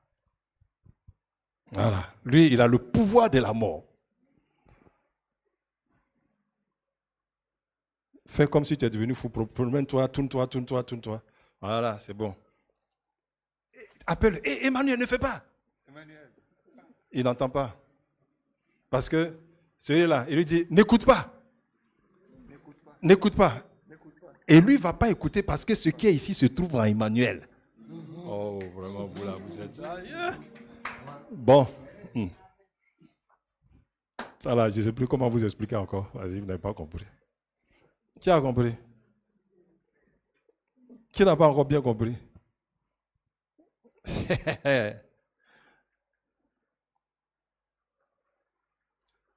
Tant qu'il avait la vie, il pouvait agir sur la vie de celui-là. Mais la mort, Dieu ne lui a pas donné la mort. La mort est venue par le péché et c'est Satan qui a la mort. Donc, tout ce que Satan va dire, celui-là va écouter. Tout ce qu'il va dire, il va écouter. Abaisse-toi, il va s'abaisser. Quand toi dis, lève-toi, il ne peut pas se lever. Ne te lève pas. Hein. Voilà. Pourquoi? Parce que ce qui est ici est ici. Il a la puissance de mort. Bon, allez, c'est bon. C'est bon, allez-y. Est-ce que ça veut dire? Il ne peut pas. Donc toi, là où tu es là, tu ne peux pas agir dans la vie de ton fils. Sauf celui qui est capable d'ôter la mort. Amen. Mais pour le moment, on n'est pas encore arrivé à ça. Moi, je suis arrivé où le diable, à cause du péché, a la puissance de la mort. Adam avait une puissance de vie. Donc, il pouvait parler sur la vie de tout le monde et arranger ça. Il pouvait arranger la vie de tout le monde. Il a perdu par le péché. Donc, quand quelqu'un sort, même si la personne a un problème, si Adam veut l'aider, il va lui donner plus de problèmes. Vas-y, il ne peut pas. Donc, vous voyez, gloire à Dieu. Bon, voici ce que l'ennemi va jouer contre nous. Alors, on va continuer. Donc ça, c'est important que vous puissiez savoir. Vous voyez, mais dans Genèse 2, 4, verset 5, on voit que Dieu ne fait pas pleuvoir sur la terre parce qu'il n'y a pas Adam. Donc ça veut dire Adam est le facteur limitant. Il est le déterminant majeur. C'est lui qui commande tout. Donc si Adam n'était pas tombé, en fait, tu n'as pas un problème, tu as un problème net. Et quand il fait ça, ton problème est résolu. Fini. Mais il n'a plus la vie en lui. Lui-même, il est mort. Voilà. Mais qui détient la mort? Satan. Oh, tu es devenu mortel. À partir du moment où tu es mortel, il a pouvoir sur toi. Ah, il a pouvoir sur toi. Voilà pourquoi on ne doit pas jouer avec la vie éternelle. Et donc, lui, qu'est-ce qu'il fait? Jean 10, 10. Le voleur ne vient que pour faire quoi? Le voleur ne vient que pour dérober, égorger et détruire. Moi, je suis venu afin que les brebis aient la vie et qu'elles soient dans l'abondance. Très bien. Amen. Maintenant, nous allons voir les hommes forts sur la terre après le péché. Donc, Adam aurait dû être l'homme fort que Dieu a placé à arranger la vie de tout le monde. Tout le monde, tout le monde, tout le monde. Mais il est tombé. Genèse 4, versets 1 à 12. Genèse 4, 1 à 12. Adam connut Ève, sa femme. Elle conçut et enfanta Caïn, et elle dit, j'ai formé un homme avec l'aide de l'Éternel. Elle enfanta encore son frère Abel. Abel fut berger et Caïn fut laboureur. Au bout de quelque temps, Caïn fit à l'Éternel une offrande des fruits de la terre. Et Abel, de son côté, en fit une des premiers-nés de son troupeau et de leur graisse. L'Éternel porta un regard favorable sur Abel et sur son offrande. Mais il ne porta pas un regard favorable sur Caïn et sur son offrande. Caïn fut très irrité et son visage fut abattu. Très bien, on s'arrête là pour le moment. Donc, on quitte la scène. Adam a été chassé du jardin. Il n'a plus la vie en lui-même, il n'a que la mortalité. Il a ses 2 premiers enfants. Et la terre n'est pas peuplée. Et donc, c'est le moment de positionner un homme fort qui va dominer la terre. Mais Adam, lui, dans sa pensée, c'est positionner un homme qui va craindre Dieu. Donc, il va instruire ses 2 enfants à servir Dieu, à adorer Dieu. Voilà pourquoi les 2 enfants vont venir présenter leur offrande à Dieu afin d'avoir la faveur et la domination. Mais l'offrande de Caïn n'est pas acceptée et l'offrande d'Abel est acceptée. Et la Bible dit que Caïn est irrité. Verset 5. Verset 5. Mais il ne porta pas un regard favorable sur Caïn et sur son offrande. Caïn fut très irrité et son visage fut abattu. Il est irrité, ça veut dire qu'il est irrité parce qu'il est contrarié. Ça montre que il ne venait pas servir Dieu. Et il venait faire pour sa propre gloire. Parce que si tu viens servir Dieu, que Dieu est fâché, et Dieu dit non, je ne suis pas d'accord. Il dit mais que dois-je faire pour que tu acceptes mon offrande? Non. Il est fâché, il est irrité parce que ce qu'il voulait obtenir de Dieu, ce n'est pas ça. Verset 7, allons-y. Verset 7. Certainement, si tu agis bien, tu relèveras ton visage. Et si tu agis mal, le péché se couche à la porte et ses désirs se portent vers toi. Mais toi, domine sur lui. Donc, on voit déjà, Dieu lui montre sa source d'inspiration. Pendant que Adam, lui, il cherche à positionner un de ses fils, il y a un autre aussi, qui est l'adversaire, qui cherche aussi à positionner parmi les 2 enfants, lui aussi, son homme fort. Donc, il ne faut pas croire que parce que tu es chrétien, tu es devenu chrétien, tu as mis des enfants au monde, que tu les domines. Tu ne les domines pas, hein? Tu ne les domines pas du tout, hein? Ah, les enfants vont se soulever pour faire certaines choses, tu seras étonné. Donc, voilà pourquoi il faut qu'on soit correctement en Christ, on verra quand on va avancer. Donc, Dieu lui dit, il y a un homme fort qui est dans ta vie. C'est le péché que le diable t'inspire, parce qu'il veut dominer sur toi. Verset 8. Verset 8. Cependant, Caïn adressa la parole à son frère Abel. Mais comme il était dans le champ, Caïn se jeta sur son frère Abel et le tua. Voilà. À ce niveau, Adam ne pouvait rien faire. Il ne pouvait pas prévoir que ces 2 enfants-là, il y en a un qui allait finir comme ça. Il ne pouvait pas. Il a tué Abel, il ne peut rien faire, il ne peut que constater. Allons-y. Verset 9. L'Éternel dit à Caïn, où est ton frère Abel? Il répondit, je ne sais pas. Suis-je le gardien de mon frère? Et Dieu dit, qu'as-tu fait? La voix du sang de ton frère crie de la terre jusqu'à moi. Très bien. Déjà, vous voyez la manière dont il parle à Dieu. Il a une autre ressource, il a une autre force. Il résiste à l'autorité. Je suis le gardien de mon frère. Pourquoi tu me poses des questions comme ça? Et Dieu lui dit, la voix du sang de ton frère crie de la terre jusqu'à moi. La voix du sang du juste crie, convoque Caïn devant le trône du jugement. Continue.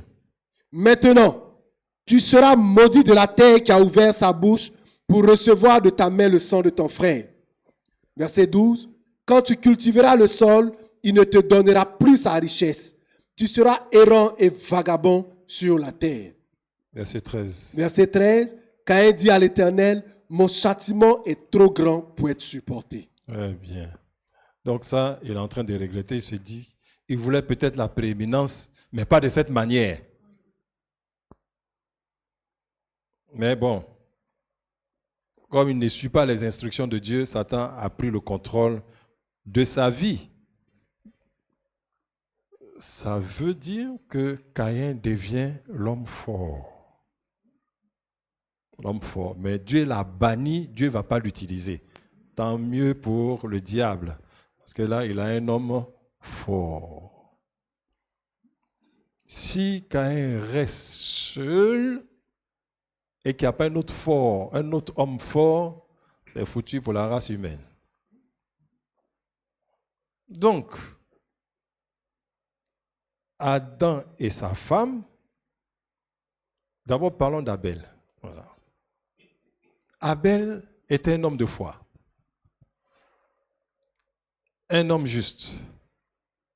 Mais aussi un homme humble. C'est lui qui était désigné pour être l'homme fort que Dieu allait utiliser. Donc, les deux enfants, il y a un qui est pour le diable et un qui est... Voilà. Et la Bible dit dans 1 Jean 3, 12 que Caïn était du malin. Donc, du côté d'Adam et Ève, il n'y a plus rien. Plus rien. Abel est un homme juste, humble, il croit en Dieu et il respecte. Voilà pourquoi, même après l'échec de son frère aîné devant Dieu, il lui donne des instructions et il continue de le suivre. Après, il ne veut pas le suivre.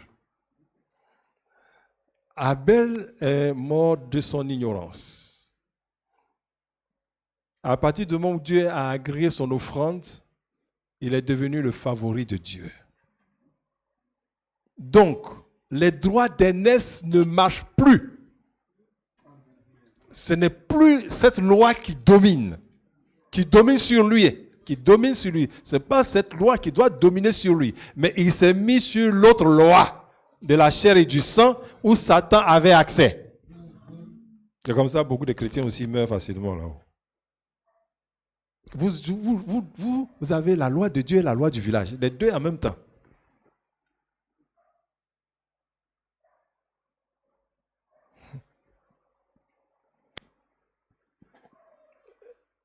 Abel ne savait pas que ton grand frère là, c'est plus un grand frère, mais c'est le diable même qui est là.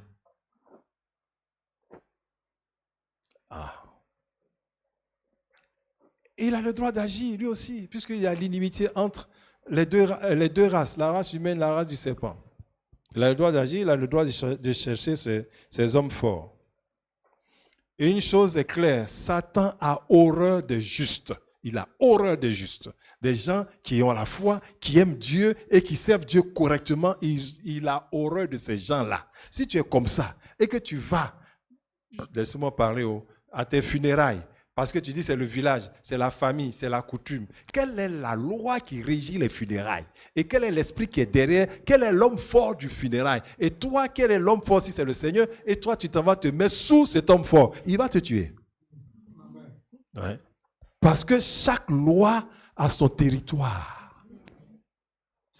Tu ne peux pas être en Côte d'Ivoire et puis dire que c'est la loi de la Guinée que tu vas appliquer. Si tu es en Côte d'Ivoire, c'est la loi de la Côte d'Ivoire. Si tu es parti au village, c'est la loi du village. Voilà. Et c'est l'homme fort qui est là-bas qui domine. Ils vont faire de toi ce qu'ils veulent. Oh, gloire à Dieu.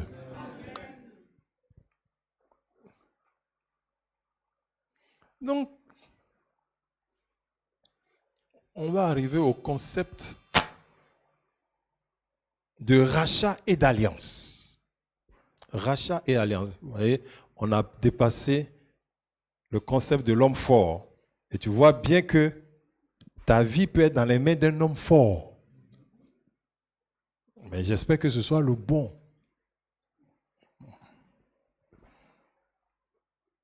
Après la mort d'Abel et le bannissement de Caïn, Adam et sa femme se retrouvent défaits encore une fois de plus par le diable et ils n'ont rien. Ils n'ont pas d'enfants, n'ont pas de postérité. Et ils vont alors mener un combat, le combat de la postérité. On va prendre Genèse 4, verset 25 Genèse 4, 25. à 26.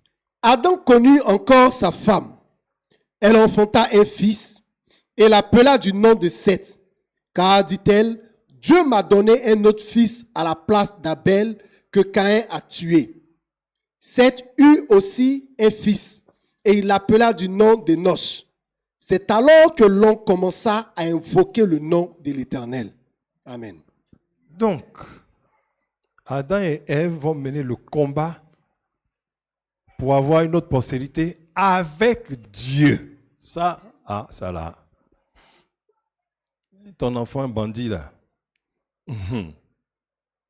C'est toi, tu es en train de prier, tu es en train de faire ceci. C'est avec Dieu qu'il faut mener le combat.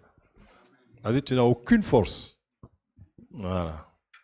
Donc, les deux là, Ève, elle va mener le combat dans la prière pour dire, Seigneur, Abel doit être remplacé. Donne-moi un autre qui va te servir comme Abel. Je veux un. C'est ce qu'elle va faire.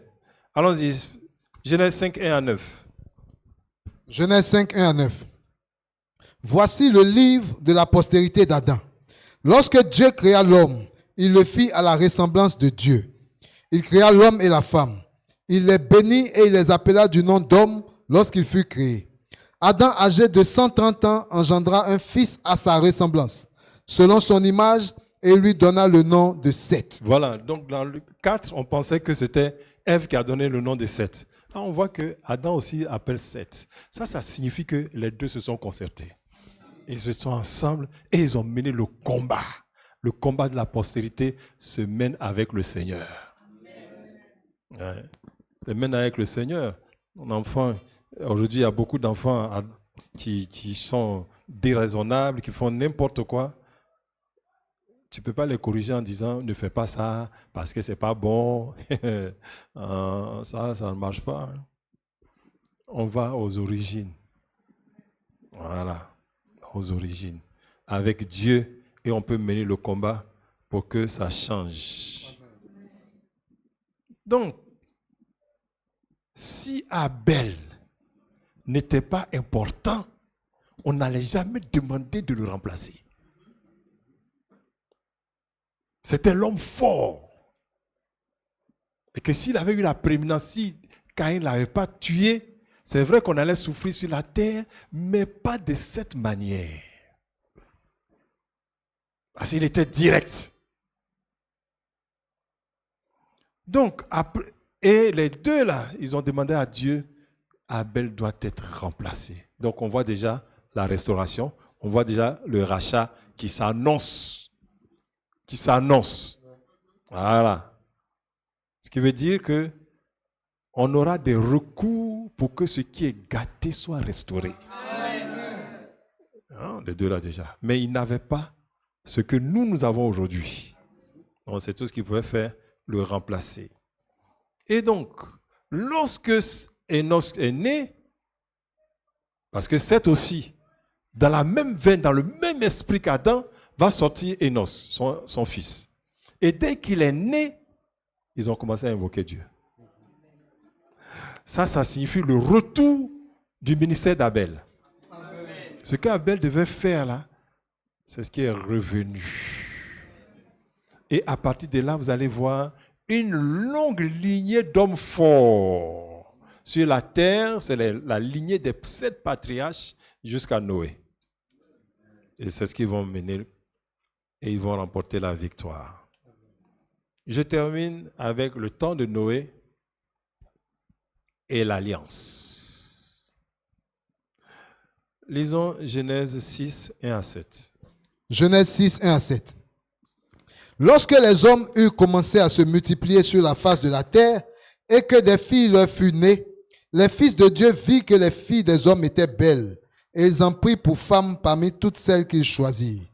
Alors l'Éternel dit, « Mon esprit ne restera pas à toujours dans l'homme, car l'homme n'est que chair et ses jours seront de 120 ans. » Les géants étaient sur la terre en ces temps-là, après que les fils de Dieu furent venus vers les filles des hommes et qu'elle leur eut donné des enfants. Ce sont ces héros qui furent fameux dans l'Antiquité. L'Éternel vit que la méchanceté des hommes était grande sur la terre et que toutes les pensées de leur cœur se portaient chaque jour uniquement vers le mal. L'Éternel se repentit d'avoir fait l'homme sur la terre et il fut affligé en son cœur. C'est bon. Amen. Donc, on s'attendait à une lignée de patriarches, de bonnes personnes. Et lorsqu'on arrive au temps de Noé, on voit que les gens se sont multipliés sur la terre et ça a favorisé la croissance du mal. C'est comme si la lignée de Caïn qui était bannie devant la face de Dieu a cru rapidement et a fini par envahir. Et ça ne favorisait pas la croissance des hommes de Dieu. Donc le Seigneur ne se reconnaît pas dans ce mode de vie, il ne se reconnaît pas dedans. Et il décide d'y mettre fin. Allons-y, versets 8 à 13. Versets 8 à 13. Mais Noé trouva grâce aux yeux de l'Éternel. Noé trouva grâce aux yeux de l'Éternel. Mais ce Noé est issu de quoi? Il est issu de Seth. Voilà, il est issu de Seth. Et continue. Voici la postérité de Noé. Noé était un homme juste et intègre dans son temps. Noé marchait avec Dieu. Noé engendra 3 fils, Sem, Cam et Japheth. La terre était corrompue devant Dieu. La terre était pleine de violence. Dieu regarda la terre et voici, elle était corrompue, car toute chair avait corrompu sa voie sur la terre. Alors Dieu dit à Noé, la fin de toute chair est arrêtée par devers moi, car ils ont rempli la terre de violence. Voici, je vais les détruire avec la terre. Fais-toi une hache de bois de gopher. Tu disposeras cette hache en cellules et tu l'enduiras de poids en dedans et en dehors. Voici comment tu la feras. L'hache aura 300 coudées de longueur. C'est bon. Donc, dans cette croissance du mal qui pousse Dieu à détruire la terre, il y a un homme fort. Cet homme fort, c'est Noé. Au point où sa famille ne vit même pas ce que les autres sont en train de vivre. Avec ses enfants, c'est un homme fort. Et Dieu décide alors de tout détruire et de reconstituer la terre avec cet homme fort.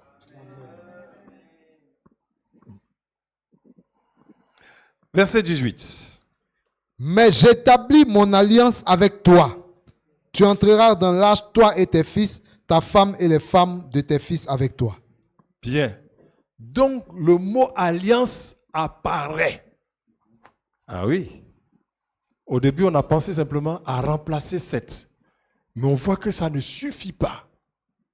Dieu fait venir le mot alliance. Alliance, c'est un autre concept. Donc, l'alliance va permettre à une catégorie de personnes d'avoir une relation particulière avec Dieu sur la terre. Voilà. Ils sont séparés des autres et ils vont avoir une relation privilégiée avec Dieu. Donc l'alliance commence avec Noé, mais l'alliance sera effective avec Abraham. Genèse 18. Genèse 18, versets 16 à 19. Genèse 18, versets 16 à 19. Ces hommes se levèrent pour partir et ils regardèrent du côté de Sodome. Abraham alla avec eux pour les accompagner. Alors l'Éternel dit, cacherai-je à Abraham ce que je vais faire? Cacherai-je à Abraham ce que je vais faire? Bien aimé, on a besoin d'hommes forts dans la nation. Hein? On a besoin d'hommes forts. Et Dieu a préparé l'espace pour qu'il y ait des hommes forts. Allons-y. Verset 18. Abraham deviendra certainement une nation grande et puissante. Tu vois, Abraham deviendra une nation grande et puissante. Dieu a choisi Abraham de son temps comme l'homme fort par lequel il va contrôler la terre. Amen. Donc, si tu lis ta Bible, c'est important de lire toute la Bible, comme ça les enseignements ont une valeur dans ta pensée. Si tu ne lis pas ta Bible, qu'on enseigne, ça ne sert à rien. Voilà. Il vaut mieux que tu ailles quelque part et puis on t'enseigne tout ce qu'on veut sans la Bible. Là, ça, toi, tu viens. Mais là, si tu lis la Bible, on t'enseigne de l'enseignement de Dieu, tu en bénéficies correctement.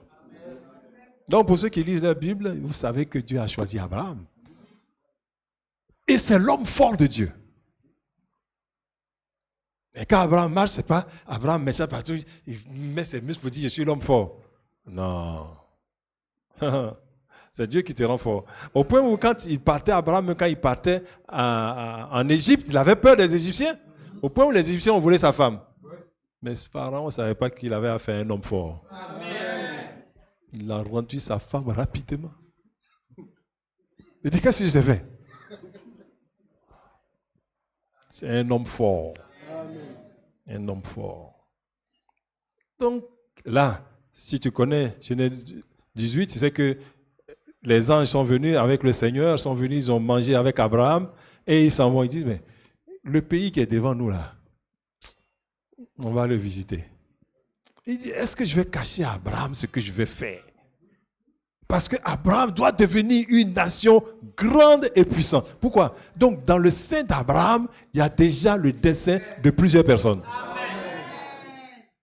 Si ton amen était vrai, ça veut dire que ta destinée est tracée. Ce qui n'est pas arrivé à Abraham ne peut pas t'arriver. Mais parce que c'est ton homme fort.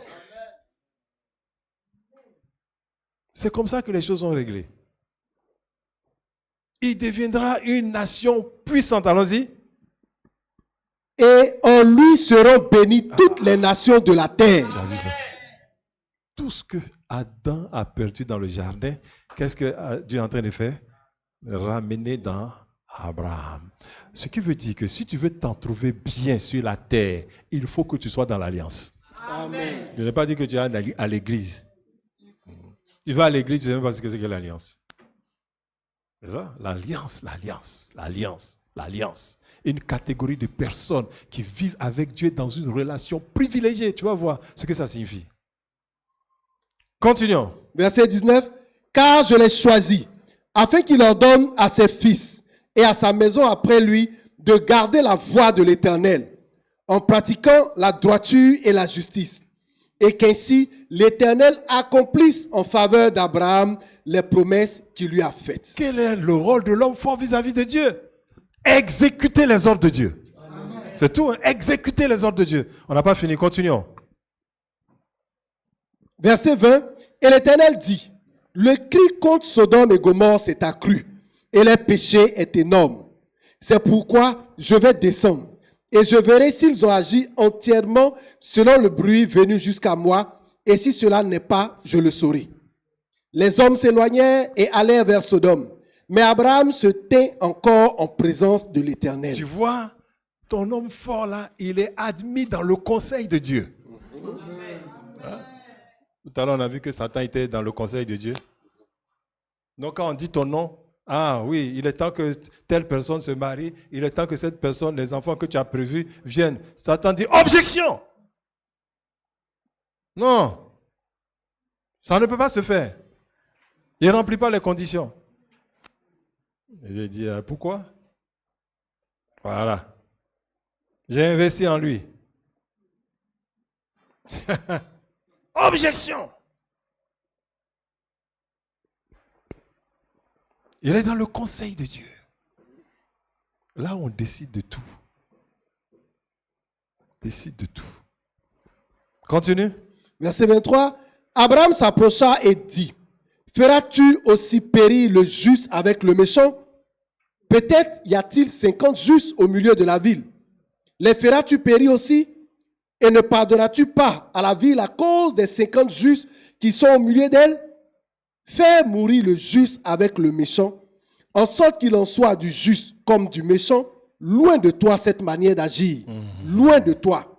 Celui qui juge toute la terre n'exercera-t-il pas la justice? Il faut être un homme fort pour parler à Dieu de cette manière. Et l'Éternel dit, si je trouve dans Sodome 50 justes au milieu de la ville, je pardonnerai à toute la ville à cause d'eux. C'est juste ça. Il a déjà obtenu. Continue. Abraham reprit et dit, voici, j'ai osé parler au Seigneur, moi qui ne suis que poudre et cendre. Peut-être les 50 justes en manquera-t-il 5. Pour 5 détruiras-tu toute la ville. Et l'Éternel dit, je ne la détruirai point si j'y trouve 45 justes. Verset 29. Verset 29, Abraham continua de lui parler et dit, peut-être s'y trouvera-t-il 40 justes. Et l'Éternel dit, je ne ferai rien à cause de ces 40. 32. 32, Abraham dit, que le Seigneur ne s'irrite point, et je ne parlerai plus que cette fois. Peut-être s'y trouvera-t-il 10 justes. Et l'Éternel dit, je ne détruirai point à cause de ces 10 justes. Voilà. Des 50, on est arrivé à combien? Oh, Dieu. Et Dieu se laisse faire parce qu'il a besoin d'hommes forts pour prendre des décisions. Et tu verras que Moïse aussi, c'est un homme fort. Dieu a besoin d'hommes forts. A besoin d'hommes forts pour prendre des décisions concernant ses fils. Voyons avec la postérité d'Abraham que devient l'alliance dans Exode 19, 1 à 8. Exode 19, 1 à 8. Le 3e mois, après leur sortie du pays d'Égypte, les enfants d'Israël arrivaient ce jour-là au désert de Sinaï. Étant partis de Réphidim, ils arrivaient au désert de Sinaï et ils campèrent dans le désert. Israël campa là vis-à-vis de la montagne. Moïse monta vers Dieu et l'Éternel l'appela du haut de la montagne en disant, « Tu parleras ainsi à la maison de Jacob et tu diras aux enfants d'Israël, « Vous avez vu ce que j'ai fait à l'Égypte et comment je vous ai porté sur des ailes d'aigle et amené vers moi. Maintenant, si vous écoutez ma voix, et si vous gardez mon alliance, vous m'appartiendrez entre tous les peuples. » Vous m'appartiendrez entre tous les peuples. Je vais vous prendre comme ça. Vous m'appartiendrez. C'est ce que l'alliance veut dire. Hein. Vous m'appartiendrez. Quand je tourne, vous tournez. Vous m'appartiendrez entre tous les peuples. Allons-y, allons-y. Vous m'appartiendrez entre tous les peuples. Car toute la terre est à moi. Toute la terre est à moi. Je fais ce que je veux. Amen. Et personne ne peut dire le contraire. Continue. Vous serez pour moi un royaume de sacrificateurs. Alléluia. Un royaume de... Vous serez pour moi. Pour moi, un royaume de sacrificateurs. Pour moi. Allons-y. Amen. Et une nation sainte. Et une nation sainte. Alléluia. Amen. Tu as changé de nationalité quand tu es dans l'alliance. Amen. Tu as changé de pays quand tu es dans l'alliance. Amen. Allons-y. Voilà les paroles que tu diras aux enfants d'Israël. Moïse vint appeler les anciens du peuple et il mit devant eux toutes ces paroles comme l'Éternel le lui avait ordonné. Le peuple tout entier répondit, nous ferons tout ce que l'Éternel a dit. Très bien, bien-aimé. Je termine le message aujourd'hui. Mais avant de terminer, je vais te poser une question. Quand Dieu dit, vous m'appartiendrez en tous les peuples, c'est comme ça, hein? Tu es pour lui. En tous les peuples. Je te pose la question. Où est la place du diable dans cette affaire? Où est la place du diable dans cette affaire? Tu ne peux pas répondre. D'accord, on verra ça la prochaine fois. Tiens-toi debout. Tu vas aller réfléchir. Lève-toi promptement. On te dit. Où est la place du diable dans cette affaire quand Dieu te prend par la main? Ce qui signifie que le seul lieu, le seul endroit où tu peux échapper au diable, c'est quand Dieu t'a pris. Dans son alliance. Donc, où est la place du diable dans cette alliance? Où est la place du diable dans cette affaire d'alliance? Est-il exclu de la vie des Israélites, oui ou non? Si oui, quelles sont les dispositions? Si non, quelles sont les conditions d'accès du diable? C'est ce qu'on verra la prochaine fois. Remercie le Seigneur.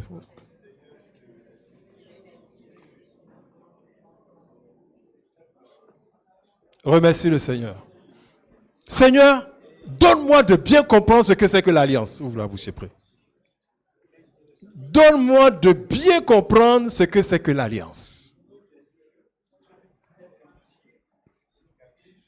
Donne-moi de bien comprendre. Donne-moi de bien comprendre ce que c'est que ton alliance.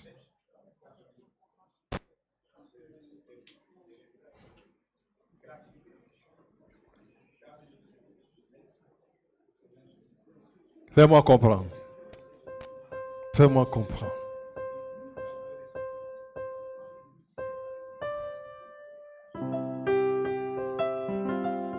Amen. Assieds-toi, baisse la tête, ferme les yeux, nous allons prier. Le Saint-Esprit me demande ceci. De dire ceci. Tu es ici. Tu sais que tu as donné accès au diable à ta vie. Par ta manière de vivre. Tu as donné accès. Ça fait qu'ils sont en train de fatiguer tes enfants. Le diable est en train de les utiliser. Tu sais. Ferme les yeux. Ferme les yeux. C'est des choses de l'esprit. Et non de la chair. Tu sais qu'il a accès à ta vie. C'est pas un rêve, on le voit. Tu vois bien. Adversité sur adversité. Problème sur problème. Opposition sur opposition. Calomnie sur calomnie. Ceux sur qui tu comptais, les gens ont mal parlé de toi à ces personnes-là. On n'a pas encore terminé l'enseignement. Mais déjà, Dieu veut te faire grâce. Donc tu es ici, tu sais que le diable a eu accès à ta maison. Le diable a eu accès à ta vie. Tiens-toi debout, dépêche-toi. L'homme fort qui s'appelle Jésus est là.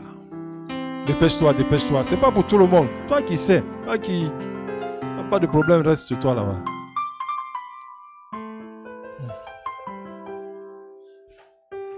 Venir pour venir. Quand tu viens là, tu sais dans quel aspect de ta vie le diable est en train de te fatiguer et il est resté et il ne veut pas sortir. Mets-toi à genoux et commence à prier. Et tu commences à te confesser, Seigneur, je te demande pardon. Par mon ignorance. Seigneur, c'est d'autres par ignorance, d'autres c'est par le péché même. Par mon ignorance. Par négligence. Et par le péché. J'ai ouvert la porte au diable dans ma vie, dans ma maison, dans ma famille. Seigneur Jésus, c'est toi qui es le nouvel Adam. C'est toi le vainqueur. C'est toi mon rédempteur. Fais-moi grâce. Fais-moi grâce. Lave-moi de mes péchés, purifie-moi, sanctifie-moi et chasse l'adversaire de ma vie. Partout les rentrées, chasse-le. Chasse-le. Chasse-le. Et que ton sang le réprime.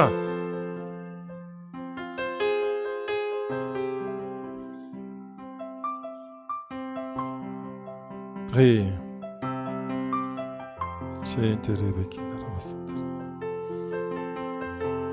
Seigneur, je demande pardon. Par ma colère, j'ai donné accès au diable dans ma maison. Par ma colère, mon irritation, mon manque de pardon.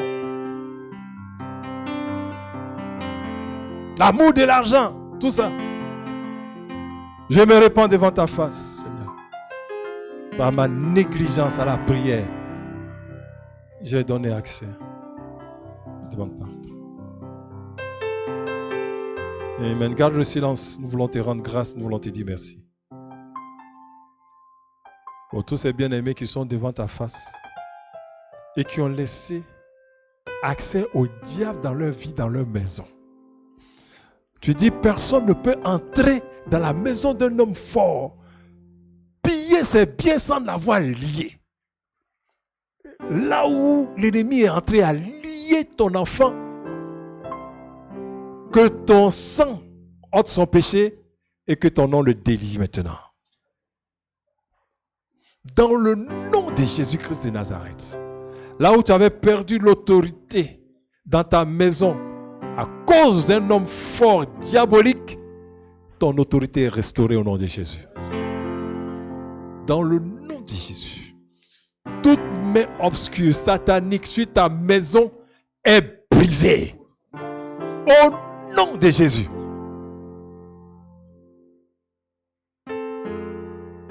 Que le sang du rachat restaure tes bien-aimés dans tous les aspects de leur vie où Satan est entré. Nous voulons te rendre grâce. Déjà, tu nous as montré certaines choses. Le vendredi prochain, tu nous permettras de comprendre le pouvoir du sang. Seigneur, que ton sang parle pour eux. Que ton sang parle pour eux. Que ton sang parle pour eux. Au nom de Jésus-Christ de Nazareth. Si le Fils de l'homme vous a franchi, vous êtes réellement libre. Vous êtes affranchis au nom de Jésus. Ouvre la bouche, remercie le Seigneur. Tiens-toi debout. Va à ta place pendant que tu remercies le Seigneur.